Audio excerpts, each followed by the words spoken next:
Diawali dengan memperlihatkan seorang pria yang memiliki tatapan hampa dan seolah tak ada emosi di dalamnya, di mana pria ini berlatih pedang selama hidupnya hanya untuk satu tujuan, yaitu menjadi pendekar paling hebat dalam sepanjang sejarah umat manusia.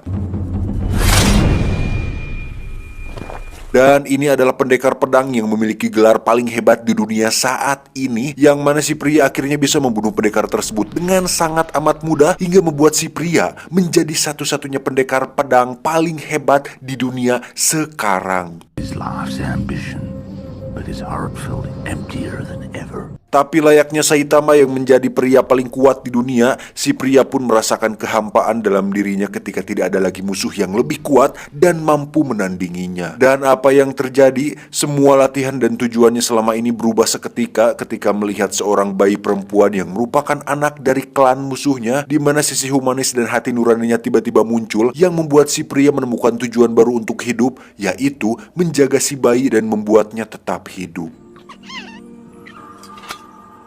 Meski perjalanannya penuh rintangan seperti didatangi para pendekar Ruyuk Awi yang tidak terlalu jago, kemudian nenek tak sadar umur yang berniat membunuhnya, si pria pun tetap konsisten hingga dia berpikir bahwa tanah ini sudah tidak aman lagi. Dia pun memutuskan untuk menemui sahabat lamanya di negara barat dengan tujuan untuk menghabiskan sisa hidupnya bersama si bayi.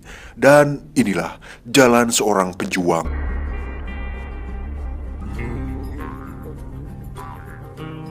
Karena ingin hidup damai dan kehidupan baru, si pria pun merubah namanya menjadi John.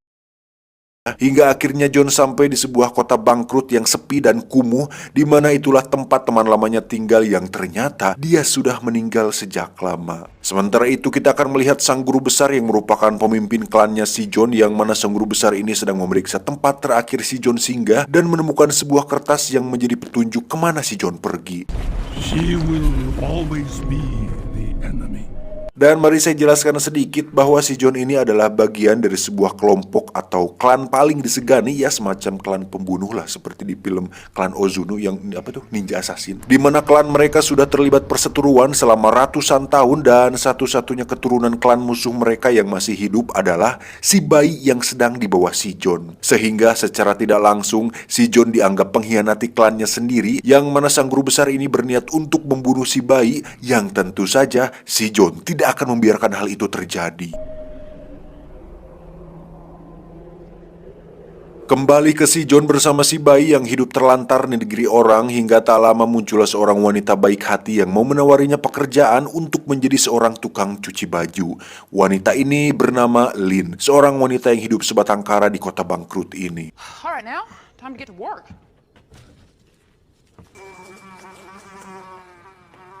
Hari pertama John bekerja, dia pun didatangi oleh 3 pemuda yang meminta John untuk mencuci baju mereka, yang mana ketika pemuda ini dengan polontongnya bersikap jumawa di depan John, yang padahal jika mereka tahu siapa sebenarnya si John, saya jamin mereka akan kencing batu di celana sambil lari terbirit-birit. Dan mari saya ceritakan sedikit bahwa sebagian besar penduduk di kota kecil ini adalah para talent atau pemain sirkus yang memiliki keahliannya sendiri-sendiri, termasuk si Lin yang berambisi untuk menjadi seorang pelempar pisau, namun nampaknya dia belum cukup siap untuk melakukan hal itu. Ditambah sepinya pengunjung menjadi faktor utama kenapa kota ini mengalami kebangkrutan.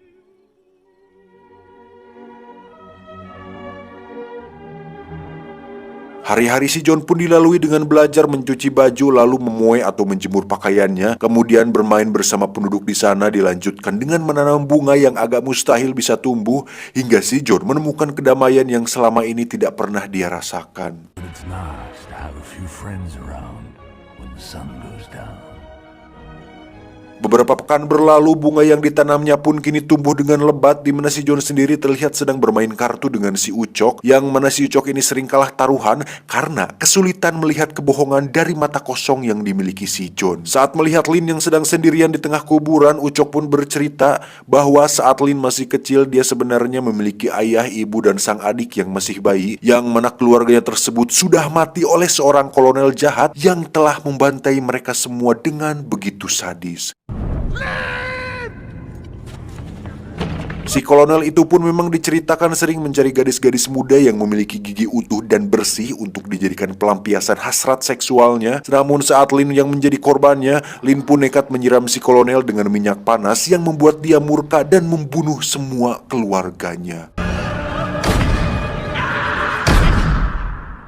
Lin sendiri dikira tewas oleh si kolonel, namun ternyata pelurunya tidak mengenai bagian vital yang membuatnya bisa bertahan hidup sampai sekarang.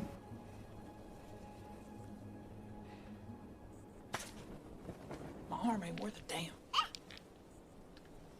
Ouch.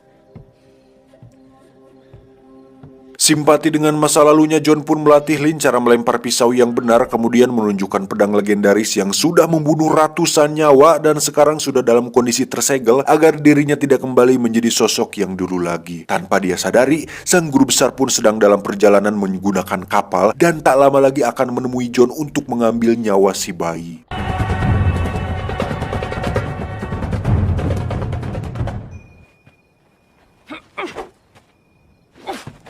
Kembali ke si John yang sedang melatih Lin menggunakan pisau, di mana si John merasa dirinya kembali hidup dan memiliki keluarga yang sesungguhnya dan hidup bahagia di kota kecil tersebut. Merry Christmas, Laundryman! Sampai suatu hari, ketika mereka semua sedang mengadakan pesta, ada beberapa orang menggunakan kuda dan merusak kebun bunganya, yang ternyata itu adalah kelompok penjahat di bawah pimpinan si kolonel. Merry Christmas!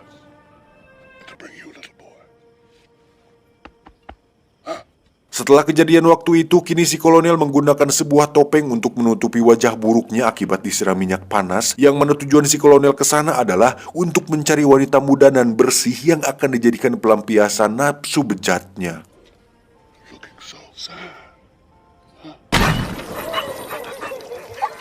Salah satu warga yang mengenakan kostum badut pun menjadi bulan-bulanan si kolonel dan pasukannya, dilanjutkan dengan membunuh sepasang suami istri hanya untuk alasan yang tidak jelas. Dan itu sangat bagong sekali. Por favor, no la mates.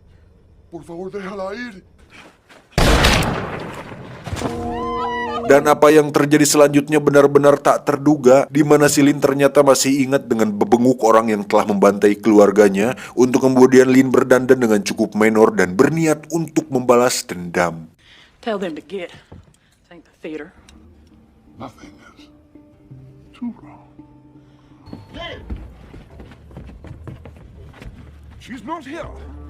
Mengetahui bahwa Lin nekat menemui si kolonel sendirian, John yang sedari tadi hanya diam dan menyaksikan perbuatan keji si kolonel pun akhirnya memutuskan untuk turun tangan, di mana si John membuka segel pada pedangnya yang langsung diketahui oleh si guru besar. Lin sendiri harus ketahuan setelah dirinya berniat untuk membunuh si kolonel, hingga saat dia akan digadabah rame-rame, muncullah si John yang langsung membantai semua anak buahnya.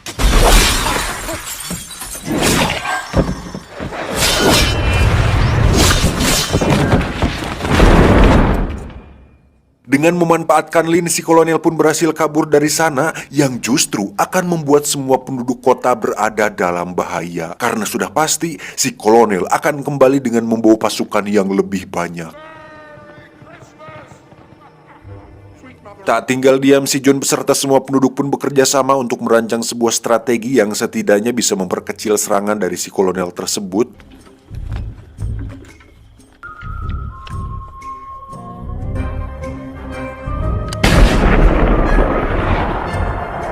Singkat cerita, esok pun tiba. Semua warga pun sudah bersiap di posisi di mana mereka sudah menyiapkan sebuah ranjau yang bisa meledakkan semua pasukan si kolonel. Dan betapa kagetnya mereka ketika si kolonel membawa ratusan pasukan berkuda yang sangat amat di luar ekspektasi mereka. Dan si John berada paling depan untuk menyambut dan menghabisi mereka satu persatu menggunakan pedang di tangannya.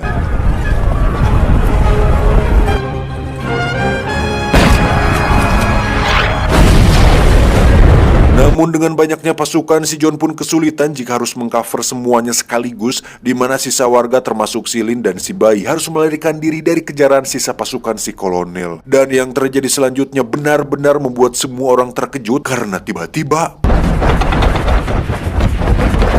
ya, muncullah sang guru besar bersama puluhan pendekar pedang yang mana mereka tidak akan segan-segan membantai mereka semua hanya untuk mendapatkan si bayi.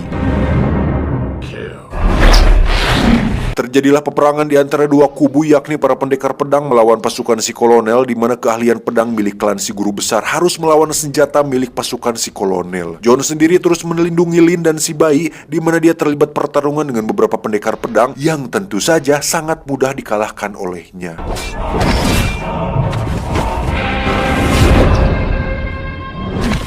Dengan kekacauan ini, Lin pun menitipkan si bayi kepada si Ucok, yang mana si Ucok pun harus tewas oleh si kolonel yang mencoba untuk menangkap bayinya agar si kolonel punya jaminan untuk tetap hidup. Dan mau sebanyak apapun pasukan si kolonel dan secanggih apapun senjatanya, hal itu tetap bukan tandingan sang pendekar pedang paling hebat sepanjang sejarah manusia. Dan yang paling menarik adalah John ternyata memiliki kecepatan melebihi peluru yang membuat si bayi berhasil diselamatkan.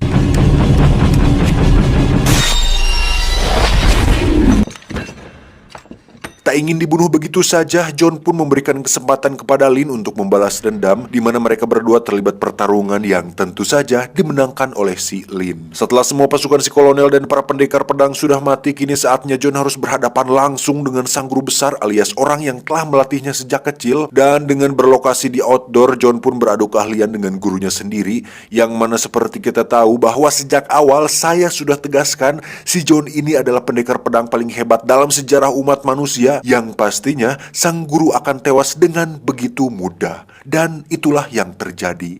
Udah weh gitu doang.